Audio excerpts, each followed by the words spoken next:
chainsaw is ready! Oh my god, I've been waiting to do that. Oh my god.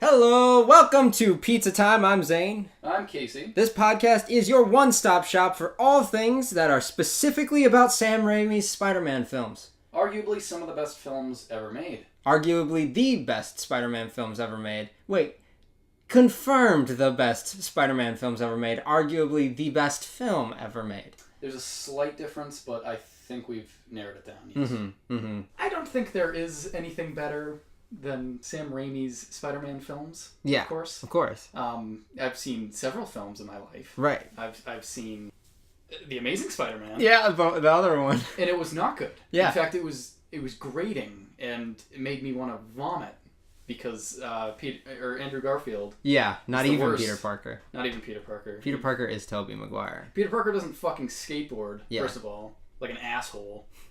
Peter Parker isn't cool and slick like fucking Andrew Garfield. Goddamn. Are you saying like how fucking Andrew Garfield is cool? Anyway, so I guess what's the most interesting thing about the fact that Sam Raimi made Spider-Man in 2002 is his past.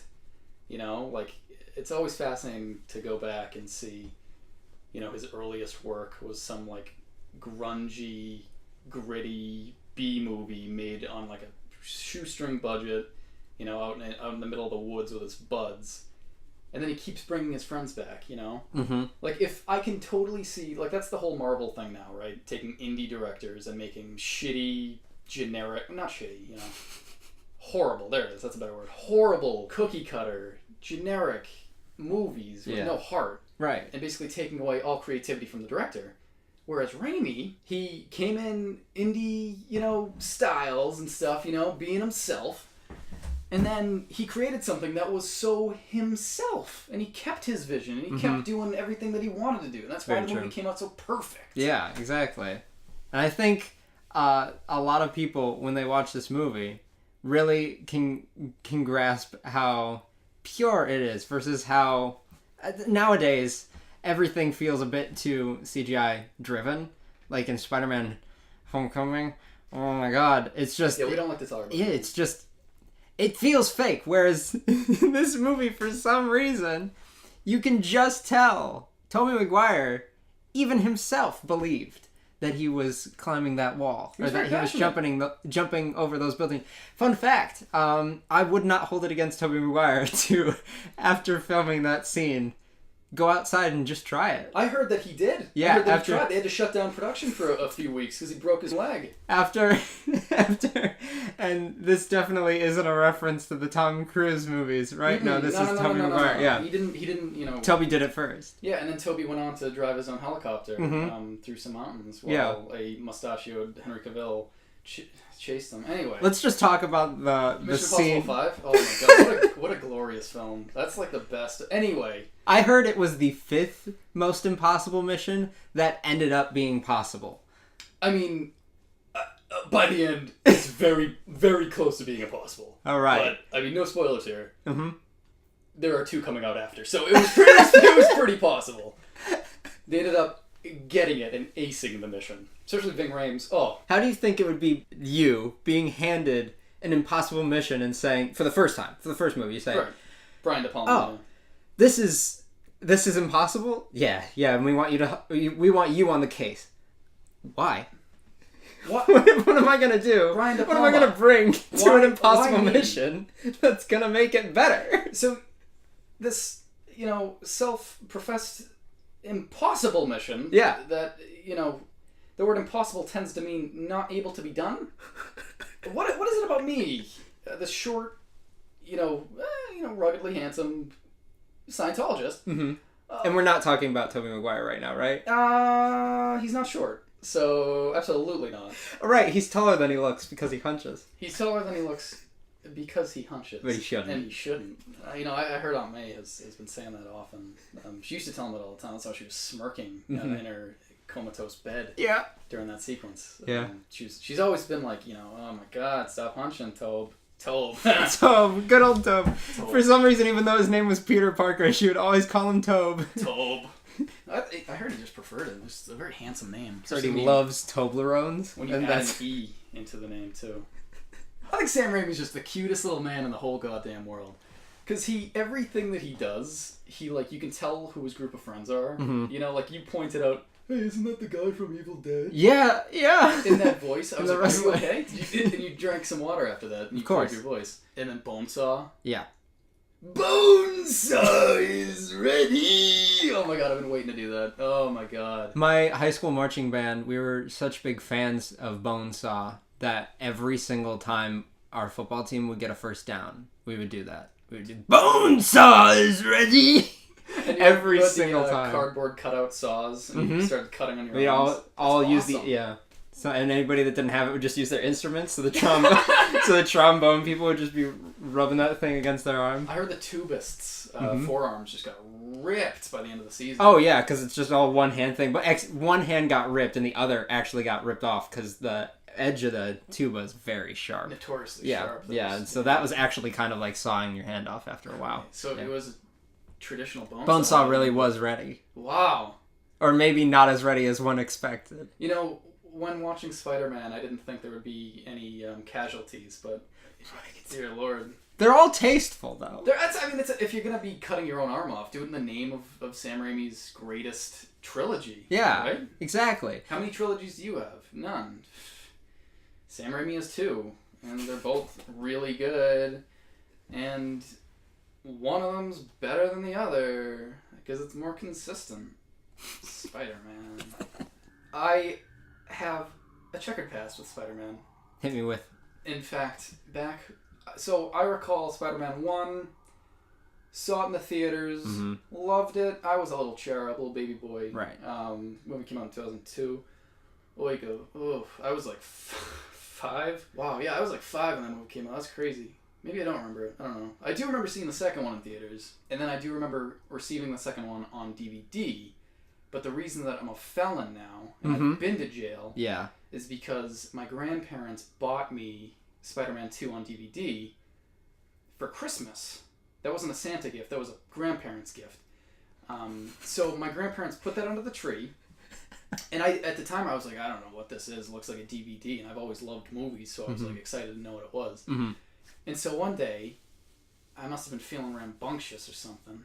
I go under the tree, and I peel back a little bit of the wrapping paper. The way to do it. And I see Spider-Man's webbed, beautiful suit. The best suit that has been in the cinema, by the way, so far. Yeah. Forgive me, I just said so far as if they'll ever do anything that great again. I can't believe they still... It's been, 17 years and they still haven't given him an Oscar. Yeah, I don't know. I mean, if Suicide Squad can get an Oscar... Tell me it didn't actually get an Oscar. Yeah, best makeup. To hide everybody's shame? Yeah, we don't talk. Do we extend the title best makeup to hide all of the massive casualties that happened to the outside world because of how horrendous this was? People didn't realize that was not Will Smith. That wasn't Will Smith, no. God. Jared Leto really did 2 roles. That was really Jared Leto. Crazy. He looks super healthy all the time. He's like Tilda Swinton in the new Suspiria. With a lot less talent. Fun fact. Even less range. A lot of people don't know this. He's come out in one interview and he's mentioned it because he mentions in his interviews a lot of the times he doesn't watch his own movies. Jared Leto? Yeah, he doesn't watch He doesn't watch his own movies. He doesn't want to, ruin his own acting career for himself. He doesn't want to see the trash that he's made. Right. But he came out and he said they were like, "Oh, so you've got this set list of Jared Leto movies you won't watch," and he's like, "I actually can't watch Tilda Swinton movies either." And I said, "Why? Expound, please. Why is that?" And he was like, "Well, you know how Tobey Maguire's alter is Spider-Man, right. So he, Tobey Maguire wouldn't be able to watch Tobey Maguire movies in Spider-Man. He also wouldn't be able to watch Spider-Man movies. That's how that would work." Of course. Jared Leto's actually also Tilda Swinton. That's crazy. How does he just suddenly drop all that talent when he plays Jared Leto? He's so good at it. That's insane. He's just really good at method acting, and that's the way of that getting your arm cut off. Jared Leto. Yeah. Crazy. God, Jared Leto really does make everything go full circle. Yeah. Yeah, he went all the way around from Fight Club all the way up to being an ethereal being in Doctor Strange. Was he in Doctor Strange? Because he was Tilda Swinton. I'm sorry. I'll keep up with the canon. I'll keep up with that. Yeah, he was bald in that one. Crazy. Jared Leto as Tilda Swinton in Doctor Strange. Yeah. That's a lot of name. Yeah. Man. That's why Doctor Strange was such a trash fuck movie. Yeah. Remember when they, cast someone that wasn't Tobey Maguire as Spider-Man? Well, that's because they were so loved by people that they were like, we need to bring this down, otherwise it's going to be unfair to the rest of the movie industry. Shit, that's true. And the rest of the Avengers. Yeah, no, absolutely. I actually heard in an interview, Robert Downey Jr. said, while he was filming Chaplin, that he wasn't going to allow anyone to outshine him. Right. When he went on to play Tony Stark in the Avengers, movies. Yeah. So he was like, if Tobey Maguire is in this, I'm not signing on for 47 different movies. Exactly. In the span of 10 years. And then, a la Tom Holland. Here he is. People don't realize that it's Robert Downey Jr.'s fault that Tobey Maguire had to be taken off of the role of Spider-Man. Yeah. Because they'd actually, as people believe that the entire cinematic universe that's being run was now written around Tony Stark, written around Robert Downey Jr.'s character. Right. It's like, it all started with Jon Favreau making up this amazing Iron Man film here. That's whatever. Yeah, John and Mowgli. People give that so much hype, and they don't realize that came at the expense of removing Tobey Maguire from the cinematic universe, because they had written the whole thing around him, and at that point, Walt Disney wakes up from his cryogenic sleep, and he's all like, I've got so much to say about this. This is gonna make everybody a fortune. Are you intentionally using your arms to signify what he's thinking about, or is it just all in his head? So does he have his robot body yet? Yeah.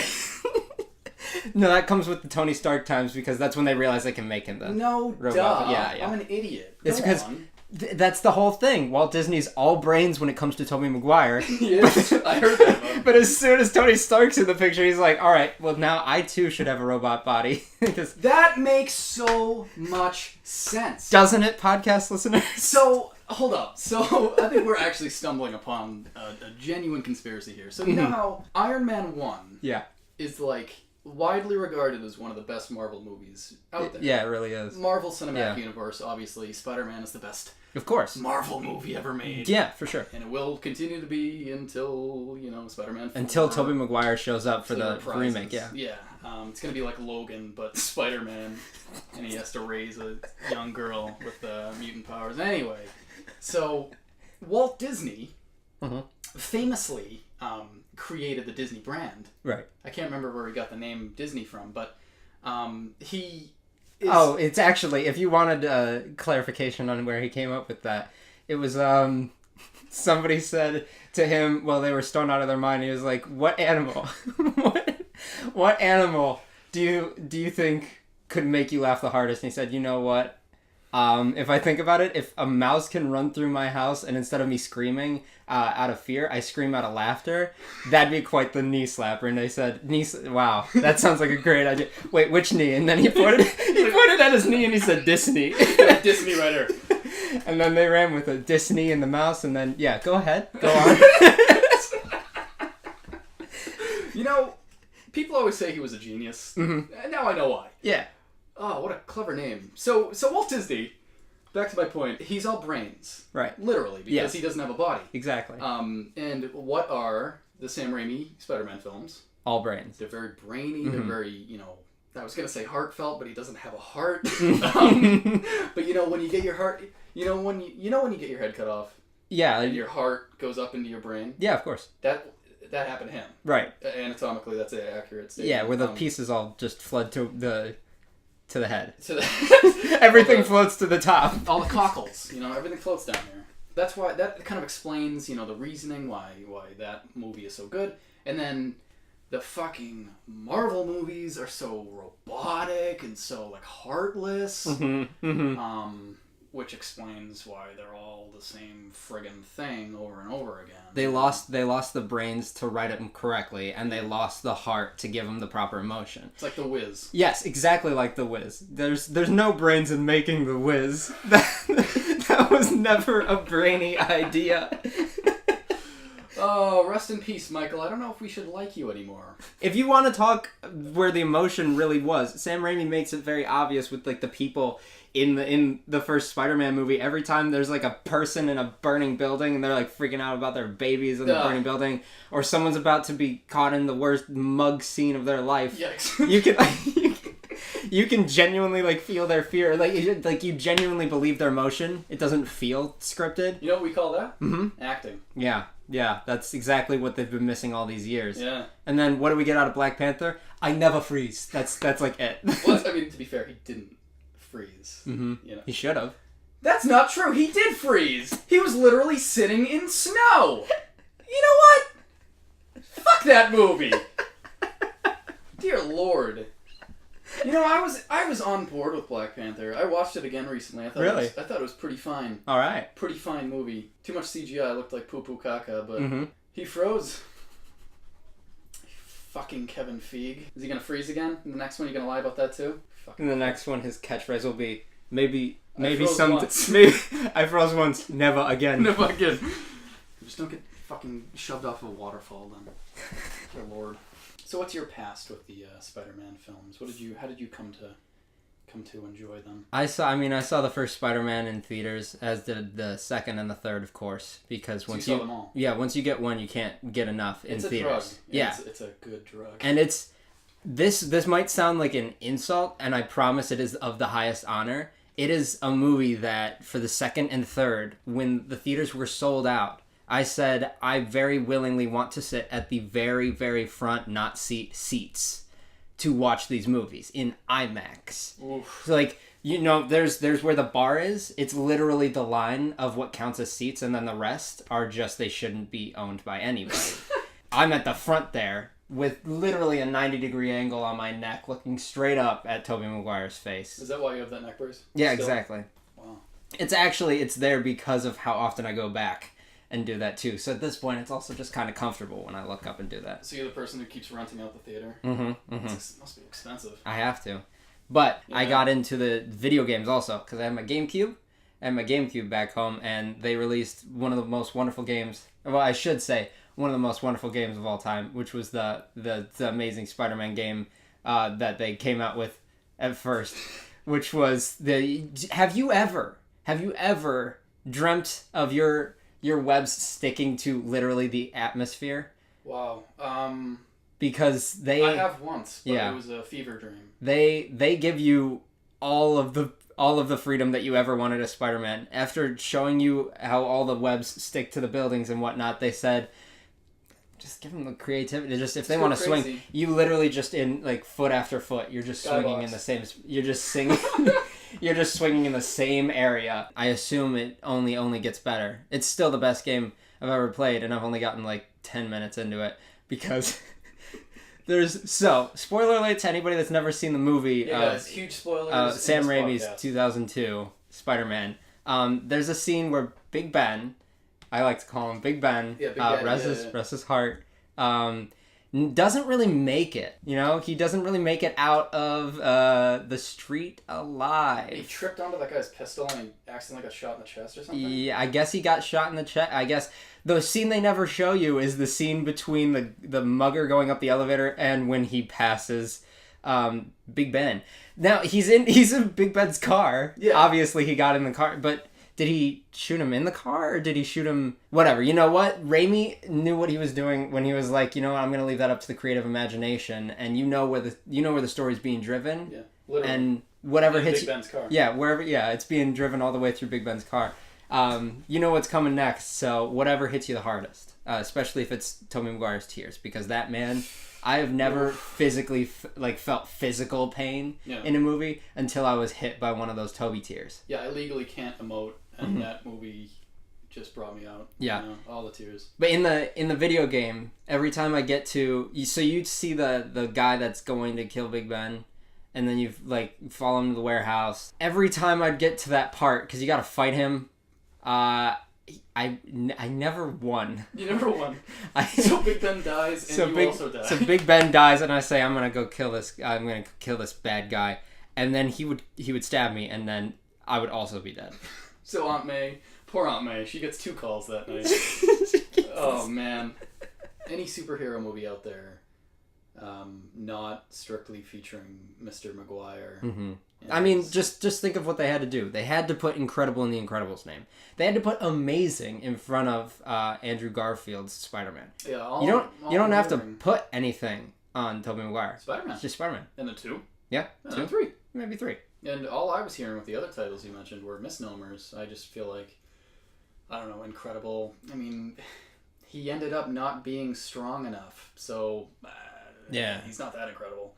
And then the Amazing Spider-Man is like cancer. Did you know that in the Incredibles movie, Jared Leto was Frozone? Are you kidding me? He's amazing when it comes to just disguising himself. Being I didn't racist? say I didn't say he was amazing at his roles. I just said he's amazing at disguising himself. He's super good at just sneaking into a Disney Pixar animated film and being an animated character.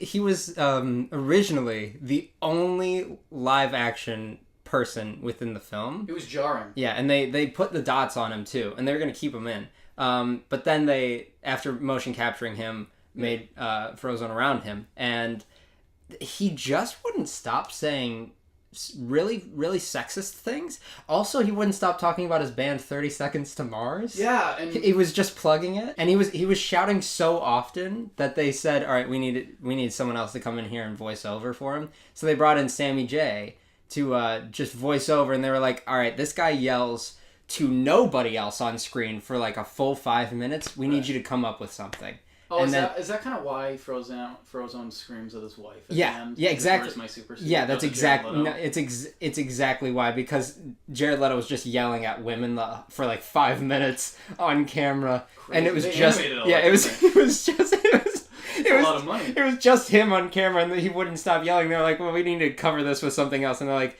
"Hey, Sammy J, can you make this a little bit more lighthearted?" And he's like, "I don't know. I'll give it my best shot." I don't know. Put a light blue turtleneck on me, I guess. That's kind of cute, right? And they did, and he's a lovable character in an otherwise garbage film. Mm-hmm. You know, it was also interesting how Leto.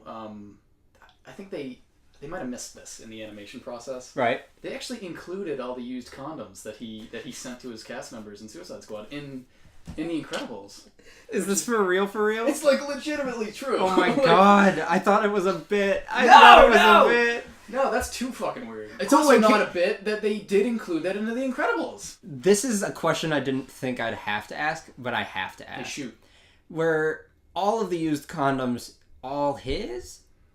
I don't know. Was he? Did he like- just find like a good handful? I guess he learned a lot on the set of Dallas Buyers Club, so he started using condoms rather than getting AIDS. Right. And All then- right. All right. And then he sent it to Viola Davis, Right. who, God bless her soul, said something along the lines of, "If he does anything like that again, I will punch him." And I was like, yes. That's all it takes. Like, all right. First time you send me a filled used condom, I'm gonna have to let it slide. Second time, boy, you might get hit. You might get hit. Let me just throw this out there. I feel like, God knows I would never think of doing it. Of course. If I sent... just thinking, if I ever sent Yeah. anybody a used condom, and somehow their only reaction was, "Don't do that again." That's all I get hit with is, "Don't you think about doing that again." Something bad will happen to you, alright? Yeah. You won't get another job in this town. But oh well, Jared Leto is also Tilda Swinton. So, Yeah. Was that method acting? Do you think? Whether for the Joker or for being Tilda Swinton? That's what he calls it. Tilda's always fucking, Mhm. Tilda's always fucking. As we know. So, it could have been method acting. It could have been being an asshole. Just a general asshole. Tomato. It could have been David Ayer's way of promoting his garbage dumpster fire film with tabloid nonsense. Right. You know what film didn't feature any of that? Tell me. Spider-Man 1 through 3. Yeah. It's crazy. They're Yeah. marketed as good films, and guess what? Every fucking one of them was great. Yes. All So of them marketing- landed on the mark. So the marketing was underselling the works of Mr. Raimi and co. And Ted Raimi, of course, heavily featured. Right. And then it just came out and you watch it and you're like, wow, I was expecting something really great, and that was a masterpiece. Yeah, no, he hits you above the bar on that one. When you're watching a Spider-Man film nowadays, people don't go in as much as people want to believe, and I'm sorry to anybody that believes this. Don't apologize. People Do not apologize. People that are watching the new Spider-Man films and like, I'm watching them because I love Tom Holland. You're watching him because you want to love Tom Holland. You want to see him try and match Tobey Maguire on that level. And we all know that takes hundreds of years to master Tobey's level. Yeah, he's a god. He's a savant. Yeah. He's like Rain Man. Okay. You drop 3 movies at his feet. He doesn't even need to look. He's gonna say Spider-Man 1, 2, 3, and you're like. He's like, yeah, but give me at least one where I can dance. After he was dancing, he was like, I need another movie where I might be able to dance. And they're like, well, we've got a remake of Great Gatsby coming up. If you wanted to hit up Gatsby's party, he was like, fuck yeah, let's do this. He's like, yeah, I'll be quiet, I guess, at those, whatever, it's fine. Is MJ going to be there? Sure. Yeah. All right, yeah. Absolutely. Fun fact about Tobey Maguire. He takes the role of Spider-Man so seriously that ever since him and Kirsten Dunst were a thing on screen, he refuses to have a thing on screen with anybody else because they are not MJ. He's like Kirk Cameron with his wife. Mm-hmm. He doesn't kiss anyone else on screen unless it's his wife, so they have to do these garish back of the head shots where it's very clearly not the person who was featured earlier. They have shot after shot in every movie. Wherever Tobey Maguire is, they call up Kirsten Dunst and She's they like, say, I'm fucking working with Sofia Coppola. We need you to kiss the Tobe one more time. Instantly got her back. She's like, all right, I'm on board. Let's go. Yeah, you don't even need to say what else. So if you ever get Kirsten Dunst's number and you really need to see her, you say, meet me at the pizzeria. We're doing a little short film with Tobey Maguire. Needs a little bit of smooch action. And she'll say, all right, yeah. Because that's her niche now. That's crazy. Because I've had her number for years now. Right. And I've never been able to really get her to answer me. Yeah. I'm always texting her like, I am your, friend Casey. Yeah. And she's like, she grumbles. I can hear her grumbling. Yeah. I have that FaceTime thing where you can hear and see them whether or not they pick up. Yeah. So I'm always putting that on before I text her so I can hear her response. Mm-hmm. It's never good. Right. It's pretty disheartening, but I will try that now. And I'll get back to you next week regarding if she actually answers me or not. I found that if you're wearing a mask, she will possibly come onto you. So. Excuse me? Because that's just kind of how it works. They set up her character very well in the first Spider-Man to show that if you're, let's say, anybody, there's a chance that she comes onto you. That's just how she works. That's fair. Like, good thing she wasn't at that wrestling match at the beginning. Oof. Right. Oh, could you imagine Kirsten Dunst and Bonesaw? Can I imagine it? Yeah, Sorry. Of course I can. They happened years ago. Oh my god. What would their celebrity name be? Bone J? Nail on the head, you got it. First try. Wow, good for you. She walks into the room. Bonesaw is completely naked under the bed. Bonesaw is ready. She's like, all right, Bonesaw. I know, I get it. Yeah. Do you have a name? Do you have like a legal name? Bonesaw is my name. He always says it in the same fucking way. I get that that's your honey. I get that that's your wrestler name. But like, all right, I get boning. Fine. The saw. Are you implying you're gonna slice me up? Or do you see me? Can you visualize things? Is that what's going on? Yeah, like you already saw yourself boning me. Are we Pig that slaps fast? him in the face, walks out the door, back in Toby's arms. Yeah. And the credits. Fun fact: the relationship they never talk about was that MJ did show up. Well, Aunt May was in a... Aunt May. Yeah, Aunt May. Aunt May was in a coma. They never talk about the one-night stand they had together. At the foot of Aunt May's bed. Gruesome, I know. No. Sorry, you're talking about the one-night stand between MJ and Toby. Oh, and Toby? Yeah. There was the one-night stand between Aunt May and MJ. Oh my god, MJ did... Wow, yeah, behind the scenes she was like... or not behind the scenes, a deleted scene. Yeah, it's actually on the DVD. It's on the DVD Yeah. extras. Oh my god, that's why it's always good to get physical copies. Right. You get all that tasty shit. Because then you wouldn't know how intense it is that all of a sudden right after that, holding Toby's hand, and then Harry, who I always want to call Harvey Dent for some reason, walks a two-faced asshole. Hello. Harry walks in. All of a sudden, there's not just a fucking love triangle. There's a goddamn square in the room. Uh-oh. Wait, Peter's in there too? With Ant? Oh no. Oh. The four of them are in there. So it's Petey and... Yeah. Yeah, alright. Yeah. As we were watching it, because we just watched it, it's like thrilling because there is no downtime. There's no like lulls in the action. It's just like bum, bum, bum. Every scene is so good. Yeah. So like it's kind of hard to pick a favorite.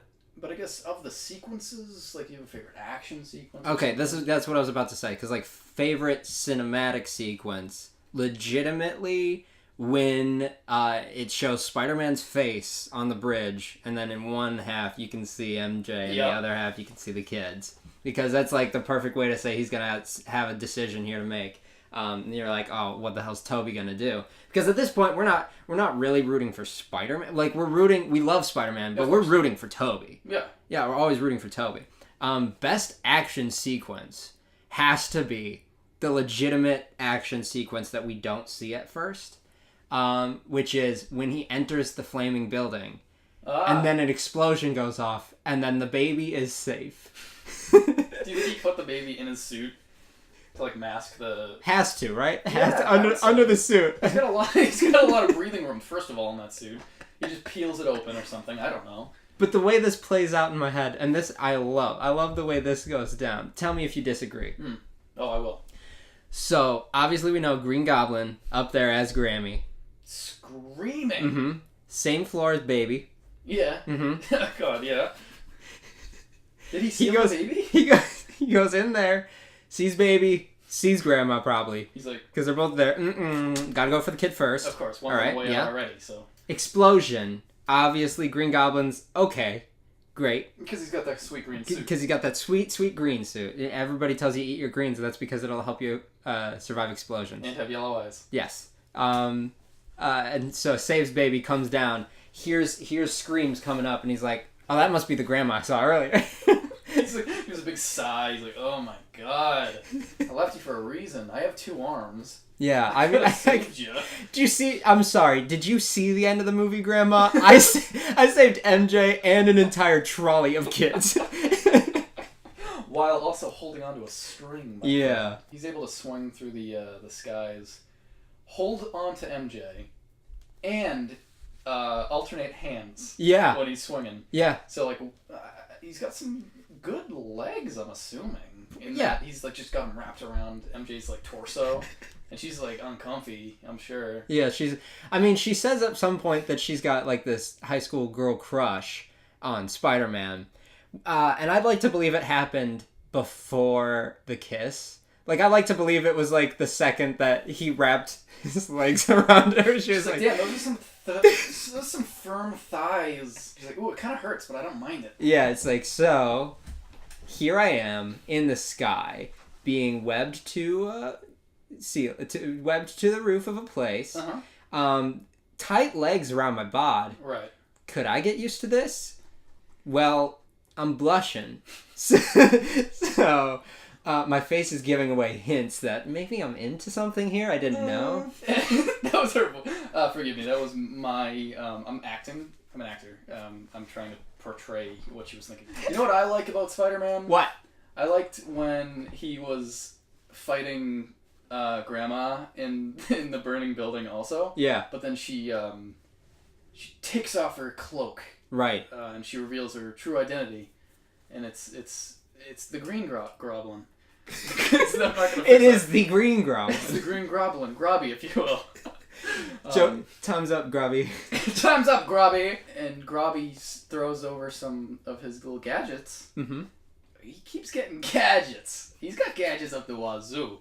He's got gadgets that disintegrate people's flesh and bones, but it leaves the bones for a minute, and then they fall. That was fucking gnarly. For somebody, because we know that he's quite the scientist himself, for somebody whose company is going out of business. Yeah. He's really good at using the time he has left to create very intricate scientific gadgets that he can use like the next day. There's a place, a time, there's a reason for everything that happens. When he throws out that little bomb that turns into all the knives that are heading towards Spider-Man.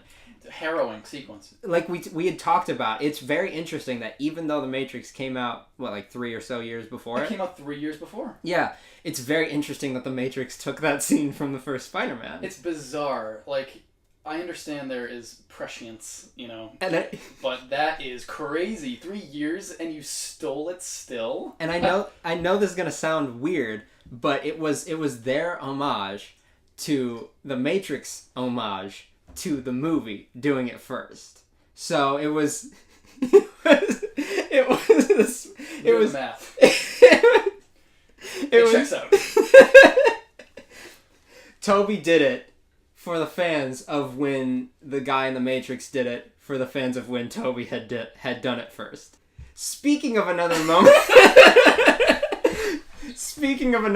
that, like, when you mentioned when the Green Goblin Green Grobby, when Graham disrobes to be Green Grob. Yeah. There was the other time that we pointed out when somebody disrobed, and that was when MJ was coming from her job, and she's got her coat on, and she flashes Peter Parker on the street. Yeah. And I turned to you and I said, her naked body looks a lot like clothes. Her naked body looks a lot like what you would wear if you were a waitress in a deli. It does. It's bizarre. Which might be why they hired her, but then why do they have her work naked? Like, there's got to be some kind of liability there. Do you think they wrote that into the script? That, like, you're gonna work naked, and she was like, you guys are damn lucky that I look like a waitress when I'm naked. Yeah, they wrote into the script that she has to work as a waitress. Right. Because no one's gonna pick up on that. Exactly. You know? Actually, there's one bit of, if you ever deep dive into a conspiracy theory between MJ and Spider-Man, that since she was within the same vicinity of Spider-Man when he got bit, she got splashed, right? She got splashed by that good spider juice. Mm-hmm. And she gained a little bit of what Toby gained. She was picking up what he was putting down, if you will. They're a little bit linked. So when it's raining and she's about to get beaten up on by these bad boys, right? They were not nice. Her spider sense starts a tingling, but really all that is her nipples getting hard. It's like Peter has his spider when his spider senses tingle. He just like gets everything slows down and he can see really well. He can fight Joe Manganiello. I don't know, the fucking wolf from Joe Michelangelo. Joe Michelangelo. Yeah. The painter. Yeah. Famously from Spider-Man. Yeah. Yeah. Who a lot of people don't know that he originated there. That's crazy. I thought he was always a turtle. Yeah. I mean, but after fun fact, a lot of people don't realize the reason that he called him Michelangelo was because when he was born, they were like, all right, Tobey Maguire's got to be... And they were like, Tobey Maguire, you got to be one of the top names that we're going with, Tobey Maguire Parker.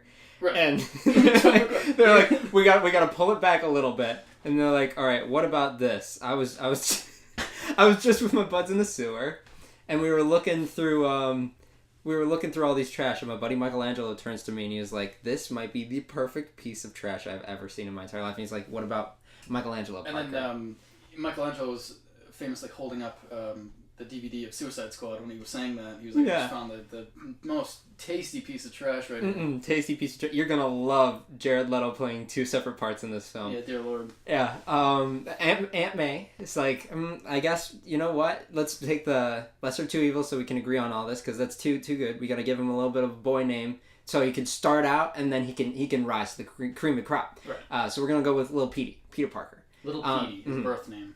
But they call him Michelangelo every now and then when he shows his artistic side. Yeah. And that's why he was like, yo, Michelangelo, when you get back, let me know. We're going to paint up this kitchen real nice and green, because everything in the film is green. That's an artistic choice. It's an artistic choice. Yeah. A lot of people don't realize that the second Michelangelo, who was born hundreds of years before the movie came out, the second second he saw this movie. Yeah. Yeah. And he's like, oh, okay, so Michelangelo painting up a storm, an entire kitchen, all himself. I mean, He's like, now that's a feat. Now that's cool. You know what? I'm gonna try and because I've been interested in I've been interested in art myself for quite a bit of time. So I'm thinking maybe I too will also try and paint something pretty dope. And then that's why he painted the Sistine Chapel. What's so interesting about that though is that he never really rose to the heights that Big Ben did because Big Ben did that whole kitchen by himself. Right. Yeah. He was going to have Michelangelo Parker help him paint that, but of course Parker was famously learning how to be Spider-Man, right? And which was another thrilling sequence, climbing that wall, figuring out how to go and fly and up and away web and etc. The place that you're going with this that people don't give Big Ben enough credit is for how fast he painted that entire kitchen by himself, because as we know, it's not just quick cuts between day and night, next day, next morning, whatever. Everything's just happening very fast. The movie takes place within less than a week. Yeah. So Big Ben dies. He graduates. He gets a job. He comes right from the funeral to the graduation. Yeah, same clothes. Yeah. Kind of bleak, but you got to do what you got to do. You got to move on. Yeah, it's just how it works. But yeah, it's don't start painting that kitchen without me. Goes to school. Goes to the alley. This is like the same morning. Goes to the alley, and he's just like, fight that day. What's happening in my hands? Starts climbing, starts jumping, swinging, hits the wall, goes home. Within that time that he's been gone at school, from home to lunch to swinging, kitchen's done. Yeah. I mean, I thought it was a very interesting artistic choice that Sam Raimi made Spider-Man swing.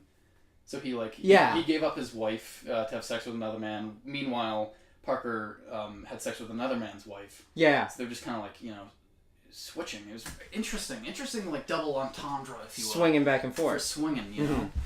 I never would have taken Peter for a swinger, but in the context, it's interesting. Beautiful. It kind of makes sense. It's because they cut the scene where he was swing dancing. And he was really fed up with it because he also tried to get when he was waltzing into Spider-Man 2. Yeah. And then he was like, fine, but you can't cut this dance that I'm going to do in Spider-Man 3. I always watch the that's my issue. I always watch the extended editions. Mm-hmm. So, they're very different than the theatrical. Right. The interesting thing though is that they're both brilliant. Yeah. Of course.